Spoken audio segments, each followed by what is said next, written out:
Adesso farò vedere dei pezzetti di un documentario che feci per la RAI, che è questo qui.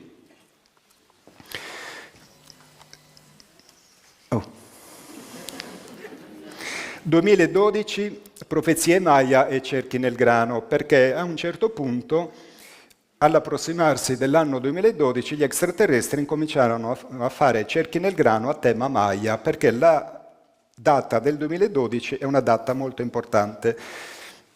L'abbiamo rieditato perché era terminato, ci ho vinto pure un paio di premi negli Stati Uniti, anche in Italia, con questo documentario. In Italia fu una grande soddisfazione perché c'erano 600 titoli a concorso, c'era di tutto, caccia e pesca, le ruote delle biciclette. Io partecipai con UFO e cerchi nel grano, ho vinto il primo premio e rimasi stupito, dice ma come? Cioè, in Italia tutti che gli UFO sono fesserie, in un concorso aperto, presi il primo premio, lo trovate comunque, se lo volete vedere per intero, lo trovate lì al tavolino, poi sarebbe questo, profezie Maya e cerchi nel grano. Allora, come ho detto prima, e le abbiamo viste, che esistono molte profezie sul contatto cosmico, ma non solo, che questo contatto sarebbe avvenuto in un indeterminato futuro dell'umanità, ma in una condizione globale di grande sofferenza, possibilmente una guerra termonucleare. Anche i Maya, che erano proprio dei signori del tempo, avevano una conoscenza del tempo che noi ce la possiamo sognare, perché loro del tempo, a parte lo concepivano in modo diverso, loro ne studiavano l'energia. Il tempo ha una sua energia, quindi ogni data ha una sua energia che loro calcolavano con dei calendari particolari che schematicamente possiamo riprodurre in questo modo qui, come delle ruote dentate che si incastrano tra di loro. E questo è il brano del documentario che parla del tempo. Esisteva un popolo che possedeva conoscenze profonde, un popolo i cui messaggi ci sono stati tramandati nel tempo, un popolo le cui profezie hanno cominciato incredibilmente a prendere forma. Sono i Maya. L'eterno fascino del mistero avvolge la profonda conoscenza di questa antica civiltà, la cui memoria è andata perduta nella notte dei tempi. Il calendario Maya è conosciuto e studiato da decine di ricercatori. Sono molti, infatti, a ritenere che sia portatore di un messaggio profetico, ma la sua decifrazione non è ancora completa. I Maya erano convinti che il tempo fosse ciclico. Ogni 5125 anni terminerebbe un'era, aprendone contemporaneamente una nuova. Un evento che, secondo alcune profezie, si compirà nuovamente il 21 dicembre 2012. Una data importante in cui alcuni pensano che avverranno cambiamenti determinanti nell'uomo e nel nostro pianeta. Cosa c'è di vero? Il termine profezia, in realtà, è accostato ai Maya in modo non del tutto corretto. I Maya, infatti, avevano individuato dei cicli di tempo regolari di funzionamento dell'universo. In base a questa conoscenza, erano in grado di prevedere con secoli di anticipo eventi astronomici di grande portata che avrebbero influenzato l'umanità intera. Per il calcolo di questi cicli, i Maya avevano sviluppato un complesso sistema di calendari che utilizzavano per armonizzare la loro esistenza con il fluire degli eventi e delle energie cosmiche. Il ciclo più breve da loro calcolato era di 52 anni e si otteneva attraverso l'interazione di due differenti calendari, il calendario sacro, chiamato Tzolk'in, e il calendario civile, chiamato Ab. Lo Tzolk'in era formato da 13 mesi di 20 giorni, per un totale di 260 giorni, corrispondente alla durata media della gestazione dell'essere umano. Il calendario Ab era formato da 18 mesi di 20 giorni ciascuno, per un totale di 360.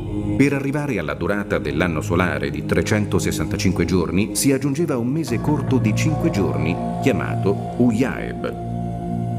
Secondo i loro studi, il nostro sistema solare compie un moto circolare di avvicinamento e allontanamento dal centro della galassia, la Via Lattea, che dura 25.625 anni.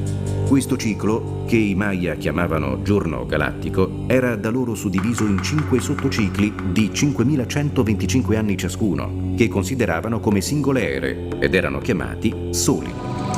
I Maya ricordavano che già 4 soli, ovvero 4 cicli di 5.125 anni, erano trascorsi dall'inizio del grande ciclo o giorno galattico. Quindi, secondo i loro calcoli, adesso ci troviamo alla fine dell'era del quinto sole, iniziata il 13 agosto del 3114 a.C. e che terminerà il 21 dicembre 2012. Per questo periodo i Maya prevedevano nuovi sconvolgimenti sul nostro pianeta e un grande rinnovamento spirituale negli esseri umani. I sopravvissuti avrebbero dato il via a una nuova età dell'oro. Alla fine di ogni sole ipotizzavano che un potente flusso di energia partiva dal centro della galassia, provocando una forte e anomala attività solare, con conseguenti catastrofi planetarie. In effetti, nel 1997, la sonda SOO ha rilevato un flusso di energia proveniente dal centro galattico e pochi anni dopo il Sole è entrato in forte attività, dando così un supporto scientifico a quanto anticipato dai Maya. Quindi il 21 dicembre, grazie.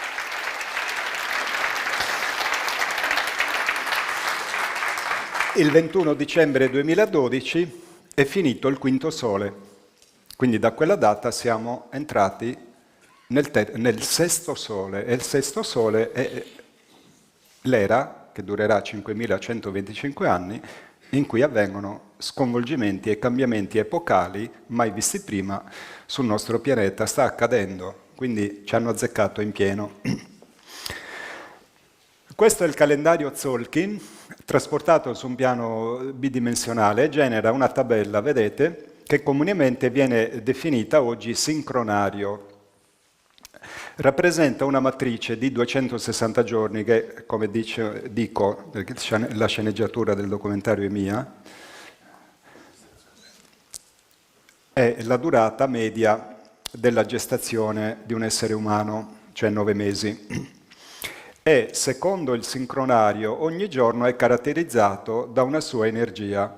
Questo calendario, come abbiamo visto, in forma di ruota dentata, si interseca col calendario civile, il calendario Ab, di 365 giorni, creando un intreccio di energie che guidavano la vita dei Maya.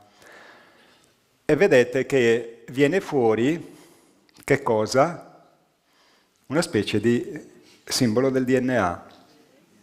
Quindi qui troviamo l'esemplificazione o la manifestazione di quello che dice Ermete Trismegisto: ciò che è in alto è come ciò che è in basso. Quindi il tempo esso stesso si muove secondo come se fosse un essere biologico. I cicli dei Maya, quindi 52, 5125, eccetera, sono circolari e terminati il calendario riparte dalla stessa data, cioè loro non avevano una progressione lineare come la nostra. Quindi, per fare un esempio banale, partono dal primo gennaio 2000, fa tutto un giro e poi ripartono dal 1 gennaio 2000, perché loro consideravano quella che è la verità. Quando noi vediamo l'immagine o il disegno delle orbite dei pianeti intorno al Sole, vediamo sempre delle ellisse, giusto? Col Sole al centro. Ma quella è la vista dall'alto. Se io invece di guardare dall'alto i pianeti che girano intorno al Sole, lo metto di fianco, i pianeti, questi sono i pianeti che girano intorno al Sole, si avvitano perché mentre giriamo intorno al Sole, tutto il sistema solare sta viaggiando intorno al centro galattico. E non viaggiano di piatto, viaggiano così, avanzano in questo modo. Quindi si avvitano l'uno con l'altro. Quindi terminato il ciclo, il giro, riparto dallo stesso punto, rispetto al centro galattico, ma su un piano spazio-temporale differente. Quindi la data è la stessa perché il punto di partenza è lo stesso, ma in una posizione e quindi anche con un'energia diversa. Chiaro il concetto? Quindi il tempo lineare è un tempo satanico, cioè crea disarmonia, crea disquilibrio, crea pazzia. Perché il tempo è un'energia, quindi noi siamo sempre in disaccordo o in disarmonia col tempo, che è un'energia che ci fa a pezzi perché è più potente di noi.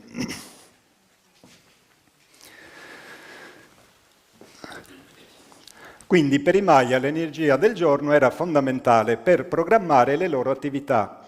Nei giorni con energia negativa essi non prendevano alcuna decisione importante o addirittura non facevano nulla. E questo lo ritroviamo un po' il concetto dello Shabbat degli ebrei, cioè nel sabato loro non fanno nulla. Poi l'hanno estremizzato a livelli che praticamente di sabato gli ascensori salgono e scendono, non devi schiacciare i pulsanti perché non devi fare niente, vabbè. E lo Tzolk'in serviva come una guida per definire il flusso delle energie cosmiche del tempo e armonizzarsi con esse. Quindi era come una specie di oroscopo sacro, se vogliamo usare un paragone con le nostre usanze, che regolava la vita quotidiana e le pratiche spirituali dei Maya. Riassumendole in una tabella, possiamo dire che lo Tzolk'in era uno strumento divinatorio. Quindi i sacerdoti lo usavano per determinare il carattere e il destino delle persone, ovviamente era importante anche la data di nascita. Infatti penso che dall'anno prossimo inizierò a festeggiare il mio compleanno Maya, basta, perché lo conosco solo io. Comunque ho conosciuto in Guatemala, proprio nel 2012, ho conosciuto uno sciamano Maya che mi ha fatto l'oroscopo. Mi ha detto che sono mago lunare bianco. Ed era consultato per scegliere i giorni propizi per eventi importanti come matrimoni, semine, guerre o riti religiosi. Ma le guerre, vabbè.